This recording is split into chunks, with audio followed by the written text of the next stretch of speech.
শুধু দর্শক, আমি জাতীয় প্রেস ক্লাবের সামনে।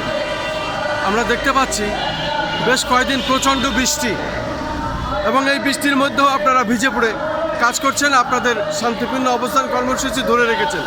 এবং আজও দেখলাম গুড়ি গুড়ি বৃষ্টি এখনও হচ্ছে, এর ভিতরে ভিজে পড়ে কাজ করছেন। আপনি রীতিমতো ভিজে গেছেন। আপনার নাম পরিচয় দিয়ে বলুন, আপনারা এই কয়দিনে কী পর্যন্ত এগিয়েছেন এবং আপনারা কতদিন থাকতে চাচ্ছেন? আপনার নাম পরিচয় দিয়ে বলুন। ধন্যবাদ ভাই আপনাকে। আপনি তো অবগত আছেন যে আমাদের এই কর্মসূচিগুলো নিয়ে আপনি প্রথম থেকেই আমাদের এই কর্মসূচিগুলি আপনি নিউজ করতেছেন, হাইলাইট করতেছেন। আমরা অনেক দিন যাবত থেকে এই প্রকল্পের সাথে জড়িত, কিন্তু দুঃখের বিষয় কথা 31 মার্চ আমাদের এই প্রকল্প শেষ হয়ে যায়। কিন্তু অদ্যাবধি আমাদের এই প্রকল্প, আমাদের যে জনবল আছে 4200, এই জনবলগুলো মানবত জীবনযাপন করছে। সর্বশেষ আমাদের 31 মার্চ যখন আমাদের প্রকল্প শেষ হয়ে যায়, তখন আমরা মানবত জীবনযাপন করছি। আমাদের ছেলেমেয়েদের লেখাপড়া নষ্ট হয়ে যাচ্ছে, আমরা কেউ এই দুবেলা ডাল ভাত খেতে আমাদের অনেক কষ্ট হয়ে যাচ্ছে। তাই আমরা সেই উপরান্ত না পেরে আমরা প্রেস ক্লাবে সর্বশেষ আশ্রয় নিয়েছি।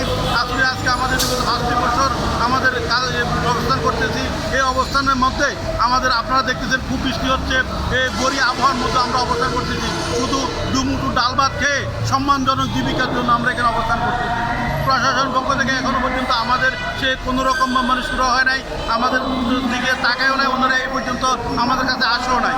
আমরা এই আন্দোলনকে যতদিন পর্যন্ত আমাদের শক্তি থাকে, সামর্থ্য থাকে, শেষ নিঃশ্বাস ত্যাগ করা পর্যন্ত আমরা এই আন্দোলন এখান থেকে চালিয়ে যাবো। আজকে কতদিন হচ্ছে? আজকে আমাদের 5ম দিন। আমরা এই 5ম দিন শেষ হচ্ছে, আমরা আরও লাগাতার থাকবো যতদিন আমাদের আন্দোলন শেষ না হয়, এবং প্রশাসন থেকে আমাদের যদি কোনো আশ্বাস না আসা পর্যন্ত আমরা আন্দোলন চালিয়ে যাবো। আপনি কেন্দ্র কমিটির কি নাম পরিচয় দেন?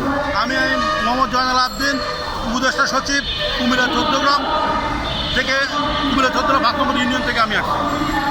আপনাকে অনেক অনেক ধন্যবাদ এই সংক্ষিপ্ত